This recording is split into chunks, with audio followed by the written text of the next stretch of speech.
இப்போ நீங்கள் சிம்புவோடைய டிஷர்ட் பார்த்தீங்களா, ஜெர்சி டிஷர்ட் ப்ளூ கலரில் போட்டிருக்காரு, ஒரு கைலி ஒன்று கட்டிட்டு தான் காஸ்டியூம் வந்திருக்காரு இப்போ ஃபஸ்ட் டே ஷூட்டுக்கு.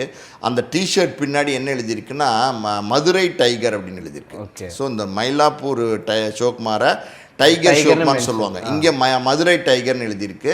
ஸோ இந்த கனெக்டிவிட்டி எப்படி வந்துச்சு அப்படின்னா, அந்த மயிலாப்பூர் ஷோக்குமாரை யாருமே போட்டு தள்ள முடியாத ஒரு சூழ்நிலையில் பலர் வந்து அதை அட்டம் பண்ணி ஃபெயிலியர் ஆகிட்டாங்க. அப்போ யார் உள்ளே வந்தாங்க, இந்த களத்துக்குள்ளே வந்தாங்க அப்படின்னா, மதுரையிலேருந்து பாலான்னு ஒரு ரவுடி வந்தார். ஓகே, இது எல்லாருக்கும் தெரியும். மதுரையிலேருந்து ஒரு பாலான்ற ரவுடி வந்து தான் அந்த அழகுராஜான்னு அந்த தோட்டம் சேகர் பையனோட சேர்ந்து இந்த சம்பவத்தை பண்ணார், மயிலாப்பூர் சிவகுமாரை தீட்டு கட்டினார். ஸோ அந்த பாலாக்கும் மயிலாப்பூர் சிவகுமாருக்கும் ஒரு கனெக்டிவிட்டி இருக்கா அப்படின்னா அது அந்த டைரிக்குள்ளே ஏதோ சீக்ரெட் இருக்குன்னு நினைக்கிறேன். ஸோ அதுதான் வந்து அங்கே போயிருக்கார்.